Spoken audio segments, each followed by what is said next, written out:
میں نے جو متعدد مواقع سے آیات مبارکہ آپ کو سنائی کہ ہر جگہ پر چوٹی کی چیز صبر ہے، آخری چیز جو بیان ہوتی ہے وہ صبر ہے۔ سورۃ العصر میں آخری بات وَتَوَاصَوْا بِالصَّبْرِ یا ایھا الذین آمنوا استعینوا بالصبر والصلاۃ، اے ایمان والو مدد حاصل کرو صبر سے اور نماز سے۔ ان اللہ مع الصابرین، اللہ تعالیٰ صبر کرنے والوں کے ساتھ ہے۔ اور پھر آگے چل کر وَبَشِّرِ الصَّابِرِينَ الَّذِينَ إِذَا أَصَابَتْهُمْ مُصِيبَةٌ قَالُوا إِنَّا لِلَّهِ وَإِنَّا إِلَيْهِ رَاجِعُونَ، اے نبی بشارت دیجئے، خوشخبری دیجئے ان صبر کرنے والوں کو کہ جن پر جب بھی کوئی تکلیف یا مصیبت نازل ہوتی ہے تو کہتے ہیں کہ ہم اللہ ہی کے ہیں اور اللہ ہی کی طرف ہمیں لوٹ جانا ہے۔ صبر کا مفہوم ہے اپنے آپ کو تھامنا، روکنا، برداشت کرنا، تحمل کرنا، اور جو بھی اپنا ایک طے شدہ مقصد ہے کسی بھی مخالفت سے بددل ہوئے بغیر، کسی بھی تکلیف یا مصیبت سے ہراساں ہوئے بغیر اس کی طرف پیش قدمی کیے چلے جانا۔ بڑی سخت سردی پڑ رہی ہے، فجر کا وقت ہے، گرم پانی کا اہتمام نہیں ہے، اب اس وقت فجر کی نماز کے لیے اٹھنا، ٹھنڈا پانی اگر ہے تو وضو تو کرنا ہوگا، اس ٹھنڈے پانی سے وضو کرنا، اس وقت لحاف سے نکلنا ہی بہت مشکل، ٹھنڈے پانی سے وضو کرنا اور مصیبت۔ یہ جب تک انسان میں صبر کا مادہ نہ ہوگا ممکن ہی نہیں۔ اس کو کہیں گے صبر علی الطاعہ، اطاعت پر صبر کرنا۔ ناگواری محسوس ہو رہی ہے لیکن اس ناگواری کو برداشت کرتے ہوئے انسان اللہ کے حکم کے اوپر جمع رہے، اللہ کے حکم پر عمل کرے۔ یہ کیا ہے؟ یہ صبر ہے۔ اگر یہ صبر نہیں ہے تو ظاہر بات ہے کہ انسان اللہ کے اس حکم پر عمل نہیں کر سکے گا۔ صبر کا مادہ نہیں ہوگا تو آپ کام نہیں کر سکیں گے۔ اور اسی کا ایک دوسرا رخ ہے، جب آپ دعوت حق کے لیے کھڑے ہوں گے پہلا قدم کیا آتا ہے؟ استہزاء، تمسخر، مذاق اڑانا، جس کی میں مثال اب دینا چاہتا ہوں محمد الرسول اللہ صلی اللہ علیہ وسلم کی شخصیت سے۔ دیکھیے ہم کیا اور ہماری بساط کیا، ہم کیا مبلغ ہوں گے، کیا داعی ہوں گے، ہمارے اپنے دامن پر داغ ہوتے ہیں، لیکن یہ کہ محمد الرسول اللہ کے دامن پر کوئی داغ تھا؟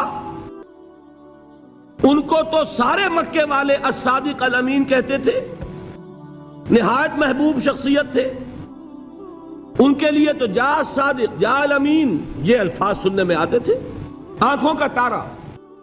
لیکن جب آپ نے دعوت اب شروع کی، اب قرآن مجید میں دیکھیے کسی نے کہا مجنون ہو گئے، دماغ خراب ہو گیا، پاگل ہو گئے، اجی شاعر ہیں، کچھ شعر جوڑ لیتے ہیں ہم پر دھوس جماتے ہیں۔ کسی نے کہا ساحر ہے، کچھ جادو سیکھ لیا ہے، یہاں تک کہ ایسے بدبخت بھی پیدا ہوئے، قرآن میں ہے ساحر کذاب، سحر کرنے والا جادوگر نہایت جھوٹا۔ یہ الفاظ کہے جا رہے ہیں کس کی شان میں؟ محمد الرسول اللہ صلی اللہ علیہ وسلم۔ قرآن میں نقل کیا گیا یا ایھا الذی نزل علیہ الذکر انک لمجنون۔ کبھی آپ نے اس کا ترجمہ سوچا؟ اے وہ شخص، دیکھیے تصور کیجئے حضور جا رہے ہیں، تشریف لے جا رہے ہیں، کسی دعوت میں ہے، تبلیغ میں، یا ویسے ہی تشریف لے جا رہے ہیں، اور کوئی ایک جمگھٹا ہے لوگوں کا، ادھر سے فقرہ آتا ہے، تیر کی طرح لگتا ہے دل میں جا کر محمد کے صلی اللہ علیہ وسلم۔ اے وہ شخص جس کا یہ خیال ہے کہ اس پر کوئی ذکر نازل ہو رہا ہے، ہمارے خیال میں تو تمہارا دماغ خراب ہو گیا ہے۔ یا ایھا الذی نزل علیہ الذکر انک لمجنون، کہا کہ نہیں کہا؟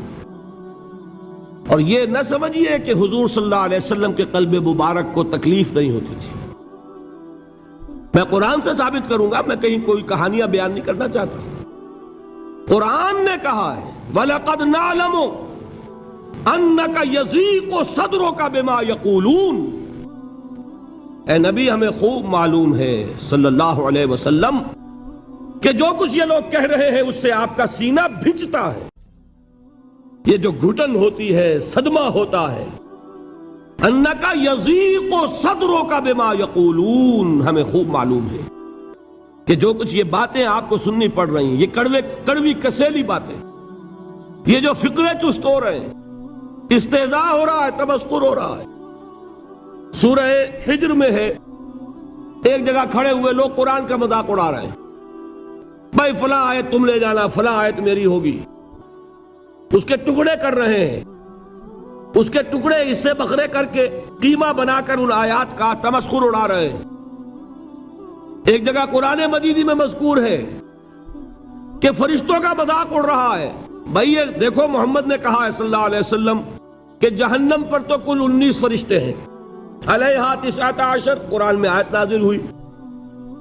ایک پہلوان کہتا بھائی 10 کو تو میں سنبھال لوں گا، باقی 9 کا تم انتظار کر لو۔ یہ باتیں آ رہی ہیں حضور کے کانوں میں، کلام الہی کے ساتھ کیا سلوک ہو رہا ہے، مجھ پر کیا فقرے چست کیے جا رہے ہیں، مجھ پر جس طریقے سے استہزاء اور تمسخر کا رویہ اختیار کیا گیا ہے، دل بھچ رہا ہے، دل میں صدمہ ہے۔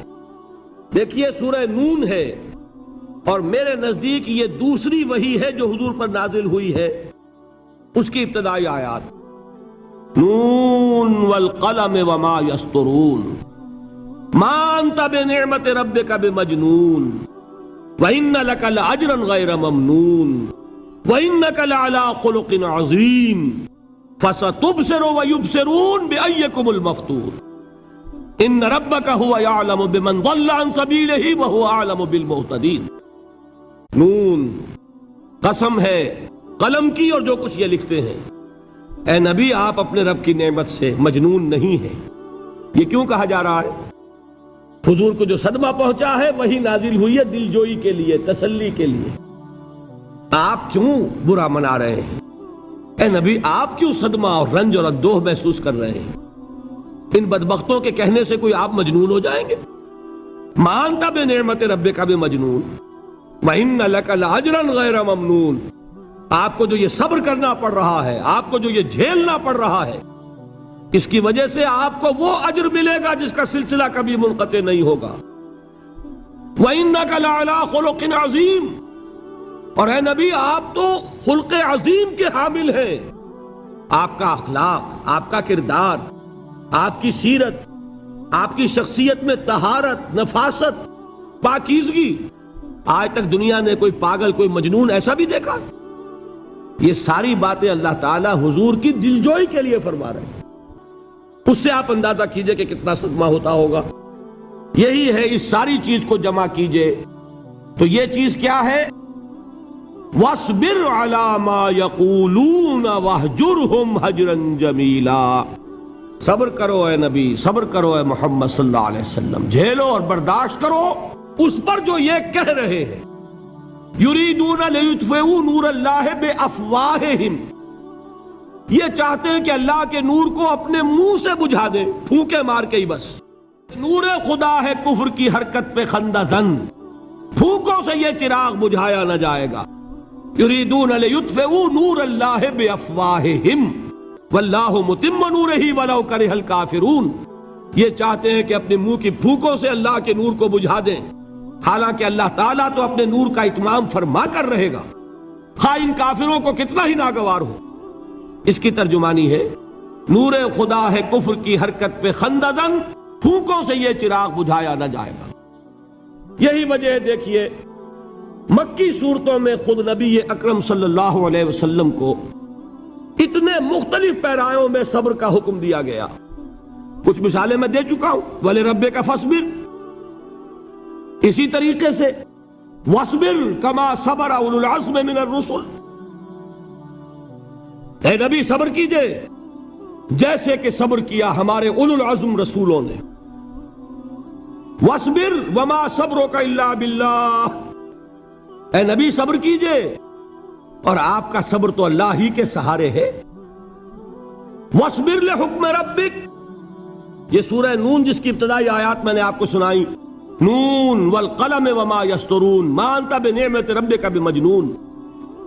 اس کا اختتام کیا ہوتا ہے؟ وَاصْبِرْ لِحُکْمِ رَبِّكَ وَلَا تَكُنْ كَصَاحِبِ الْحُوتِ اِذْ نَادَىٰ وَهُوَ مَكْظُومٌ. اے نبی صبر کیجئے اپنے رب کے فیصلے کا، انتظار کیجئے اور اس مچھلی والے کے مانند نہ ہو جائیے. مچھلی والا کون؟ حضرت یونس علیہ السلام. مچھلی والے نے اپنے دینی حمیت اور غیرت جو تھی اس کی وجہ سے اللہ کے حکم کا انتظار نہیں کیا، اپنی قوم کو چھوڑ کر چل دیے. نبی کا، رسول کا یہ معاملہ ہوتا ہے. جیسے کہ آپ کو معلوم ہے کوئی افسر ہے کسی حکومت کا، وہ اپنی پلیس آف ڈیوٹی کو نہیں چھوڑ سکتا. He must stick to his place of duty. بڑے افسرز کے لیے تو یہ بہت بہت اہم بات ہے. تو اے رسول، جہاں آپ کو ہم نے تعینات کیا ہے آپ وہاں سے ہل نہیں سکتے کہ ذرا مخالفت ہوئی، لوگوں نے فقرے چست کیے اور آپ کہیں اور چل دیے. دفعہ ہو، یہ بات نہیں سننا چاہتے، میں کسی اور کو سناؤں گا. ہو سکتا ہے نا؟ ہم تو کرتے ہیں نا یہ، اس لیے کہ ہمیں تو اللہ نے کہیں تعینات تو نہیں کیا نا. اگر ایک جگہ کے لوگ بات نہیں سنتے، چلو بھائی ہم کہیں اور جائیں گے، وہاں بات سنائیں گے.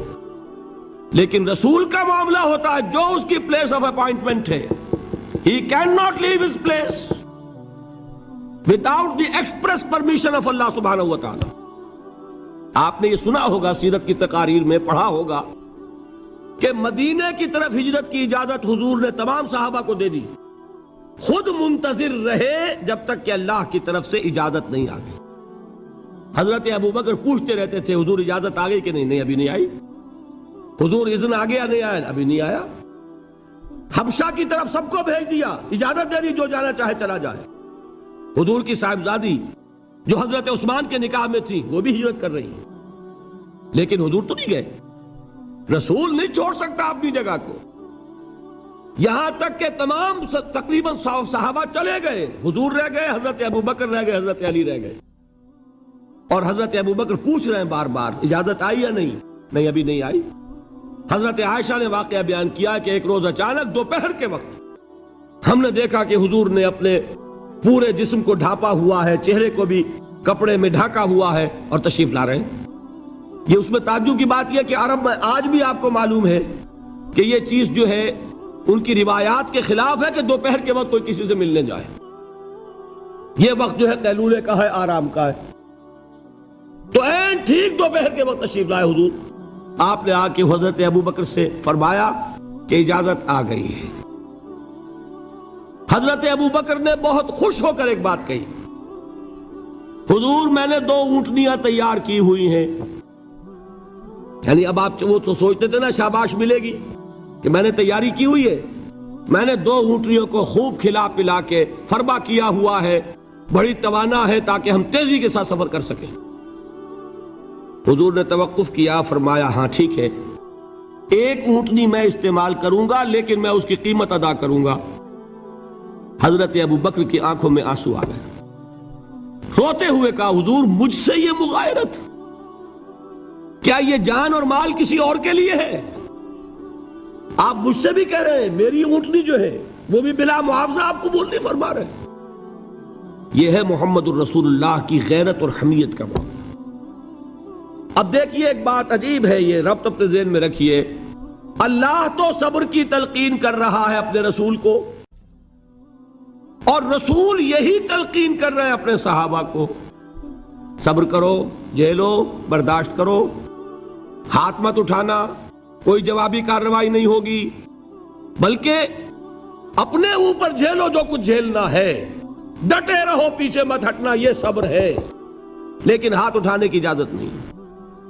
چنانچہ اب ذرا چشم تصور سے دیکھیے، ابو جہل اس نے جو بدترین روش اختیار کی، وہ ایک خاندان تھا حضرت یاسر، ان کی اہلیہ حضرت سمیہ اور ان کے فرزند حضرت عمار رضی اللہ تعالی عنہم. یہ غلام نہیں تھے. حضرت سمیہ تو کنیز تھیں لیکن یاسر غلام نہیں تھے. ان کی کہانی یہ ہے، واقعہ یہ ہے کہ یہ بہت نیک آدمی تھے. یاسر یمن کے باشندے.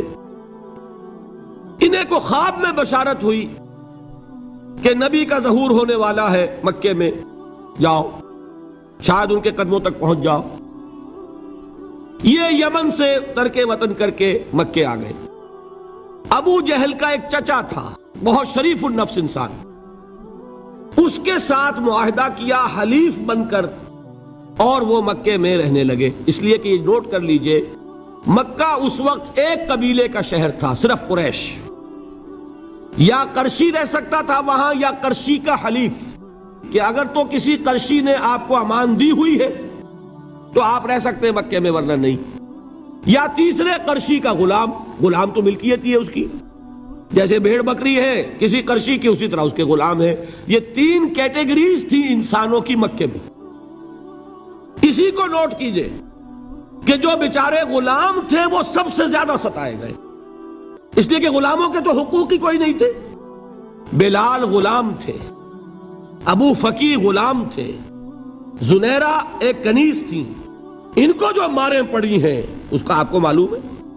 حضرت بلال کے ساتھ جو کچھ امیہ ابن خلف نے کیا، کہ جس طریقے سے کہ حیوانوں کی لاشیں جو ہے کھینچ کر گھسیٹ کر لے جائی جاتی ہیں، ان کی گردن میں رسی ڈال کر گھسیٹتے، اسی طریقے سے حضرت بلال کے گردن میں رسی ڈال کر ٹھیک دوپہر کے وقت مکے کی سنگلاخ گلیوں کے اندر گھسیٹا جاتا تھا۔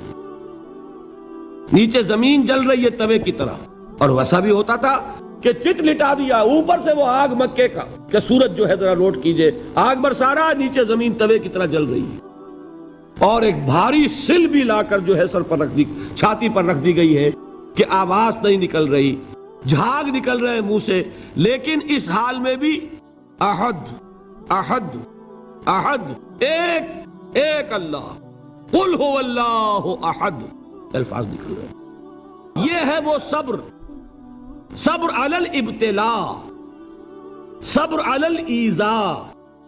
یہ ابتلاء اور ایذاء پر صبر ہے، جھیلو برداشت کرو، اس توحید پر قائم رہو، محمد کی رسالت کے اقرار کرتے رہو صلی اللہ علیہ وسلم، لیکن ہاتھ نہیں اٹھانا۔ اب میں آپ کو بتا رہا تھا یہ تو غلام تھے، یہ جو تھے یاسر، یہ حلیف تھے، غلام تو نہیں تھے نا۔ البتہ وہ ابو جہل کے چچا کی کنیز تھی یہ سمیہ، انہوں نے اجازت لے کر ان سے نکاح کر لیا، یہ تو کنیز رہیں گی۔ بیٹا جو ہوا وہ بھی ایک طرح سے، جب کنیز زیادہ ہے تو غلام ہو گیا، عمار ابن یاسر۔ وہ جو شخص تھا بہت شریف النفس ابو جہل کا چچا، وہ مر گیا، اب ابو جہل جو ہے اس خاندان کا سربراہ ہے، لہذا یہ تینوں جو افراد ہیں وہ اس کے رحم و کرم پر ہیں۔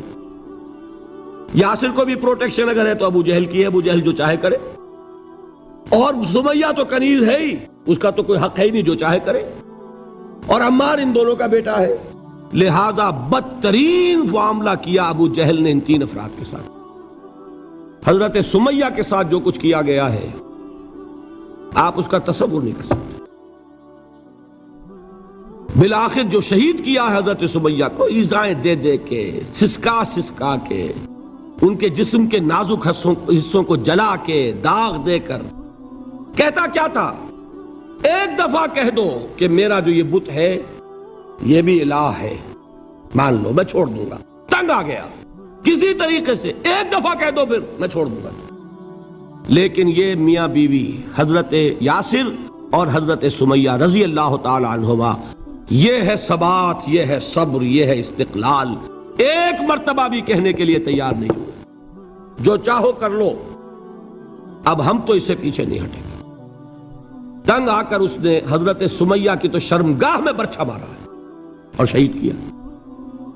حضرت یاسر کے بارے میں ایک روایت یہ ہے، ستا ستا کے، تنگ کر کر کے، آخر کار جو ختم کیا، انہیں شہید کیا کس طرح، 4 سانڈ اونٹ جوان، ان سے رسے باندھے، ایک رسے سے ایک بازو باندھا، دوسرے سے دوسرا بازو باندھا، تیسرے سے ایک ٹانگ باندھی، چوتھے سے دوسری ٹانگ باندھی، اور چاروں کو دوڑایا ہے کہ جسم کے پرخچے اڑ گئے۔ اس وقت سامنے سے حضور گزرتے تھے جبکہ آل یاسر کے ساتھ یہ معاملہ ہو رہا ہے، کیا فرماتے تھے، اسبروا یا آل یاسر فإن موعدکم الجنہ، اے یاسر کے گھر والوں صبر کرو، جھیلو، اس لیے کہ تمہارے وعدے کی جگہ جنت ہے.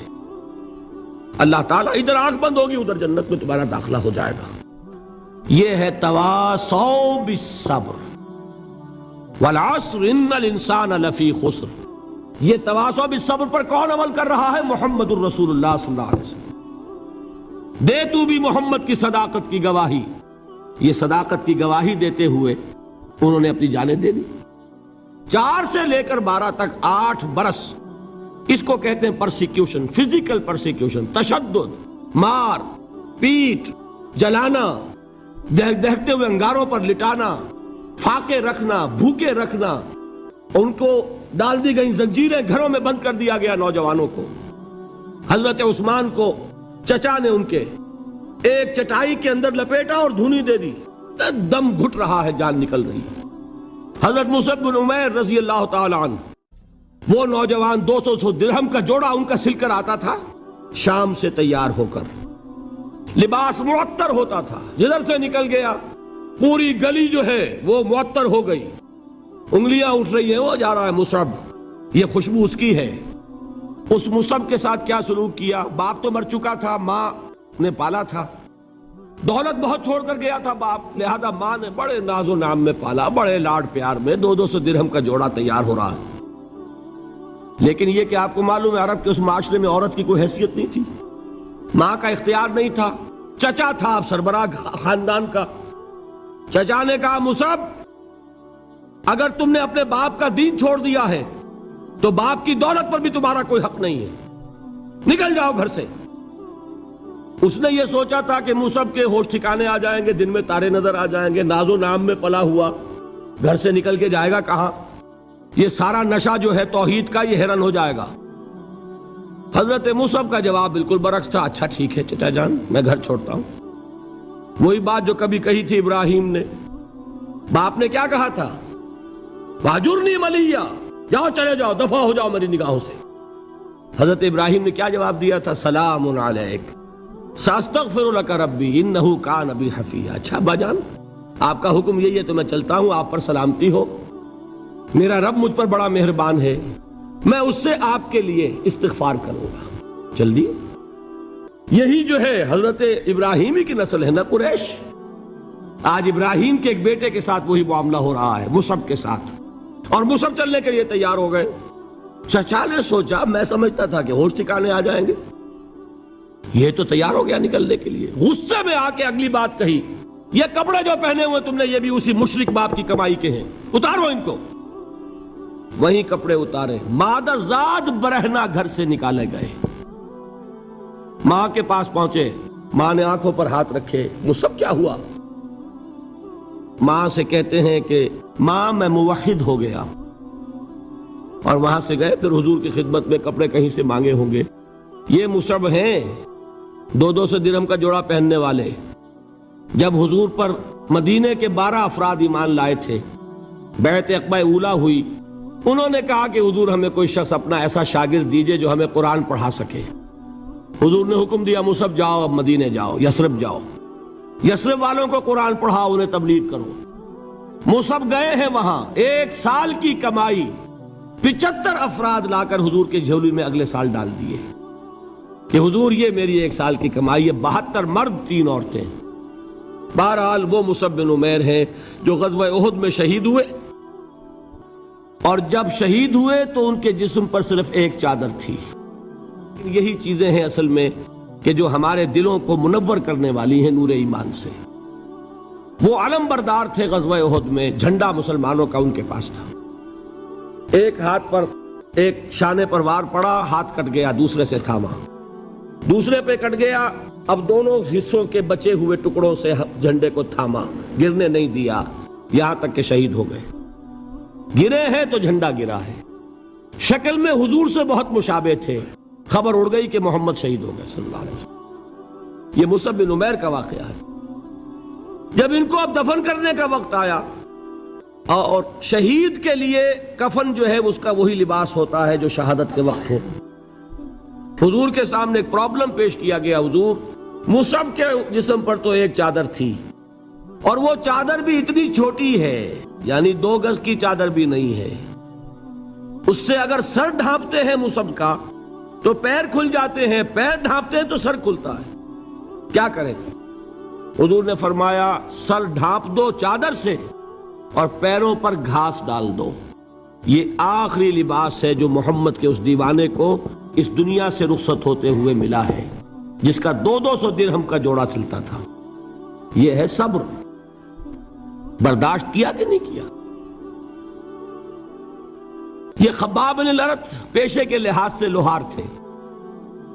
سوچئے ایک زندہ انسان کو دہتے ہوئے انگاروں پر لٹایا جا رہا ہے، ان انگاروں سے کھال جلی، کمر کی چربی پگھلی، اس پگھلنے والی چربی سے وہ انگارے ٹھنڈے پڑے۔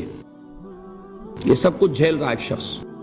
سوچنے والوں نے سوچا نہیں ہوگا کیا جرم تھا ان کا، تو بڑا شریف آدمی ہے، بہت اچھا کاریگر ہے، وقت پر کام دیتا ہے، مناسب اجرت لیتا ہے، یہ کیا ہوا؟ یہ کوئی جرم نہیں، جرم صرف ایک ہے، ایک اللہ کو مانتا ہے اور محمد کے دامن سے وابستہ ہے صلی اللہ علیہ وسلم۔ فاستعینوا بالصبر والصلاۃ، مدد حاصل کرو کس سے؟ صبر سے اور نماز سے۔ ان اللہ مع الصابرین، جان لو کہ اللہ تعالیٰ صبر کرنے والوں کے ساتھ ہے۔ وَلَا تَقُولُوا لِمَنْ يُقْتَلُ فِي سَبِيلِ اللَّهِ أَمْوَاتٌ، اور ہرگز نہ کہو اسے جو اللہ کی راہ میں قتل ہو جائے کہ وہ مردہ ہے۔ بَلْ أَحْيَاءٌ وَلَكِنْ لَا تَشْعُرُونَ، نہیں، وہ زندہ ہے لیکن تمہیں ان کا شعور نہیں ہے۔ اور سنیے اب یہ آیت اہم ترین ہے صبر کے موضوع پر۔ وَلَنَبْلُوَنَّكُمْ بِشَيْءٍ مِّنَ الْخَوْفِ وَالْجُوعِ وَنَقْصٍ مِّنَ الْأَمْوَالِ وَالْأَنفُسِ وَالثَّمَرَاتِ وَبَشِّرِ الصَّابِرِينَ، اور دیکھو ہم تمہیں آزمائیں گے۔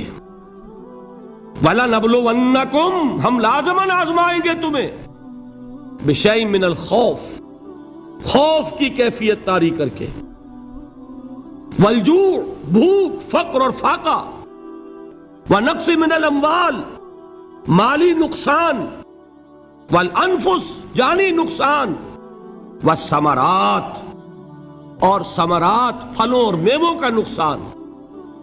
میرے نزدیک یہاں پر ثمرات کا مفہوم ایک اور بھی ہے۔ ایک تو صاف تھا کھجور کی فصل تیار ہے، غزوہ تبوک جانے کا حکم مل گیا، کون اتارے گا؟ اور کھجور وقت پر اتری نہیں، برباد ہو جائے گی۔ یہ ہو رہا ہے نا میووں کا نقصان۔ اور میرے نزدیک یہاں یہ بھی ہے، بسا اوقات بہت سی محنتوں کا نتیجہ انسان دیکھتا ہے کہ ضائع چلا گیا، میں نے 10 سال محنت کی، حاصل کوئی نہیں نکلا۔ یہ ثمرات کیا ہیں؟ محنتیں، محنتوں کے ثمرات کا ضیاع۔ کوشش آپ نے کی، قسمت کی خوبی دیکھیے، ٹوٹی کہاں کمن، 2-4 ہاتھ جب کے لبے بام رہ گئے۔ Be prepared. ایک شاعر کے یہ اشعار ہیں، یہ فصل امیدوں کی ہمدم اس بار بھی غارت جائے گی، سب محنت صبحوں شاموں کی اب کے بھی اکارت جائے گی۔ میرے نزدیک یہ ثمرات کا جو لفظ یہاں آیا ہے، وَنَقْصٍ مِّنَ الْأَمْوَالِ وَالْأَنفُسِ وَالثَّمَرَاتِ، سب محنت صبحوں شاموں کی اب کے بھی اکارت جائے گی۔ دھرتی کے کونوں کھدروں میں پھر اپنے لہو کی کھاد بھرو، پھر مٹی سینچو اشکوں سے، پھر اگلی رت کی فکر کرو، پھر اگلی رت کی فکر کرو، جب پھر ایک بار اجڑنا ہے۔ ایک فصل پکی تو بھر پایا، تب تک تو یہی کچھ کرنا ہے۔ ایک مقصد ہے سامنے، انقلاب برپا کرنا ہے۔ ایک کوشش ناکام ہو جائے کوئی پرواہ نہیں، نیکسٹ، پھر تیار رہو ناکامی کے لیے۔ ایسا نہ ہو جو انگریزی میں کہتے ہیں hope for the best but be prepared for the worst.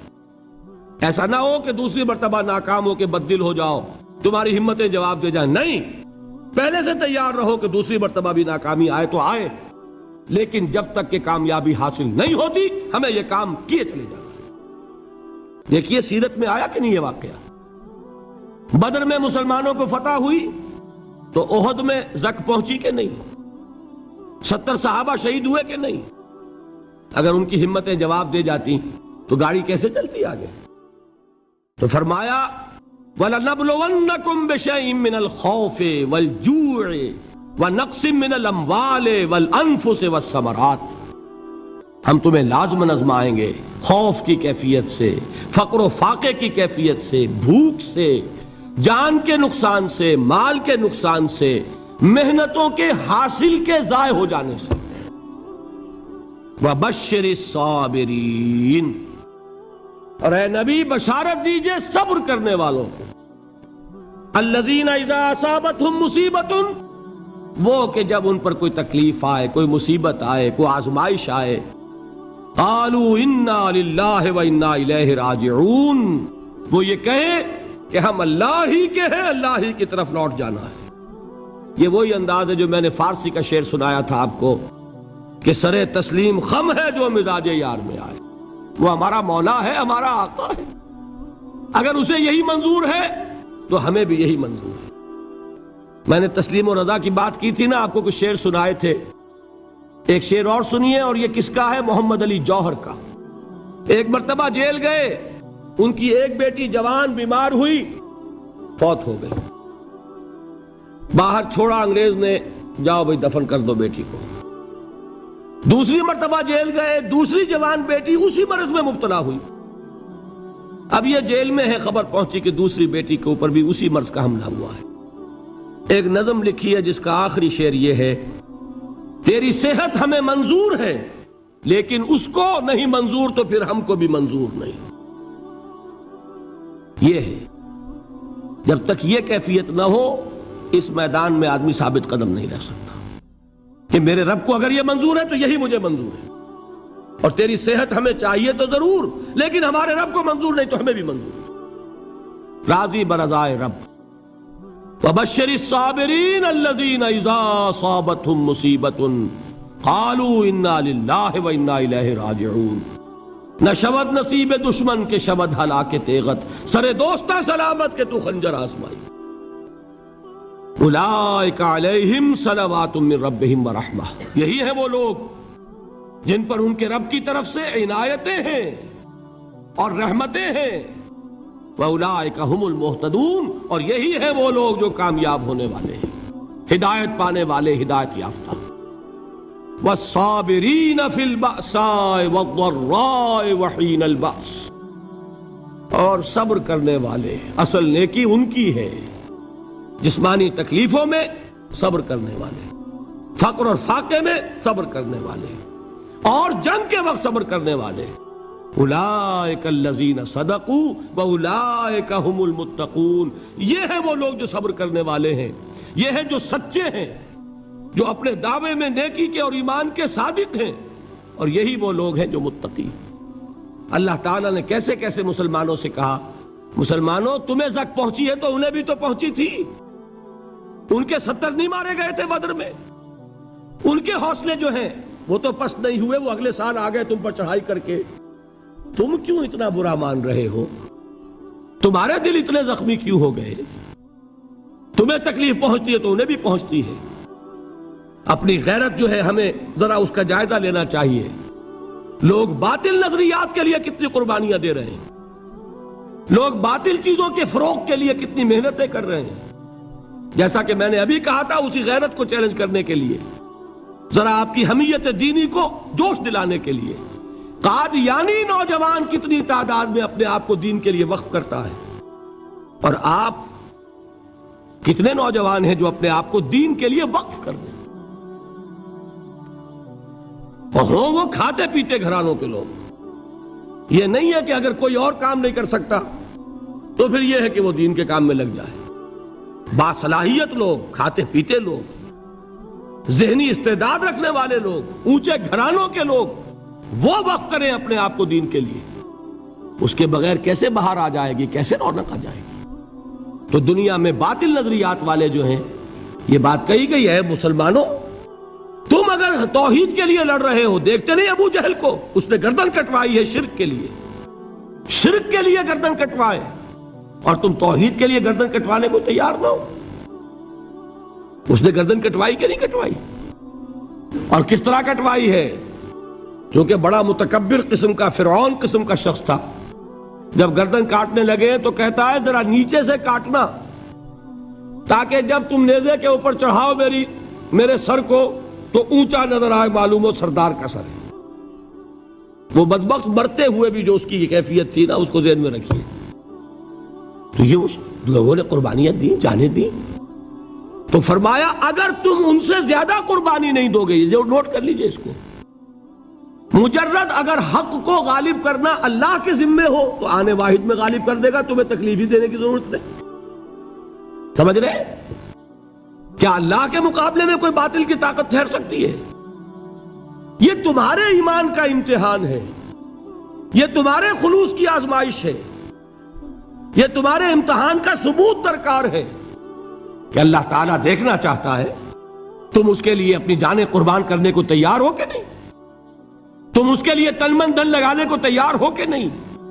اور یہ جان لو کہ اگر کفار اور مشرکین اور ملحدین اور باطل نظریات والے وہ جو کچھ قربانیاں اپنے باطل نظریات کے لیے دے رہے ہیں، ان سے زیادہ اگر تم نہیں دو گے تو حق غالب نہیں ہوگا۔ انہوں نے جو صبر کیا ہے اپنے باطل نظریات پر، اگر تم اس سے زیادہ صبر کا ثبوت نہیں دو گے اپنے اس حق پر تو حق غالب نہیں ہوگا۔ اس لیے فرمایا یا ایھا الذین آمنوا اصبروا وصابروا، نہ صرف یہ کہ صبر کرو بلکہ صبر میں اپنے دشمنوں سے آگے نکلو، ان کے صبر سے بڑھ کر صبر کرو۔ وَرَابِطُوا، مرابطہ کہتے ہیں چوکس رہنا، ہوشیار، پہرا دو، ایسا نہ ہو کہ دشمن جو ہے غفلت میں تمہارے اوپر کوئی حملہ جو ہے کر بیٹھے۔ وَاتَّقُوا اللَّهَ، اور اللہ کا تقوی اختیار کرو، لعلکم تفلحون، تاکہ تم فلاح پاؤ۔ یہ ہے حضرات تواصوا بالصبر۔ میں نے عرض کیا تھا ہر جگہ پر آپ کو چوٹی کی بات صبر ملے گا۔ آیت الکرسی، آیت البر جو میں نے آپ کو سنائی آخر میں، والصابرین فی الباساء والضراء وحین الباس، حامیم سجدہ، وما یلقاها الا الذین صبروا وما یلقاها الا ذو حظ عظیم، اس کے بغیر تو نہیں ہوگا۔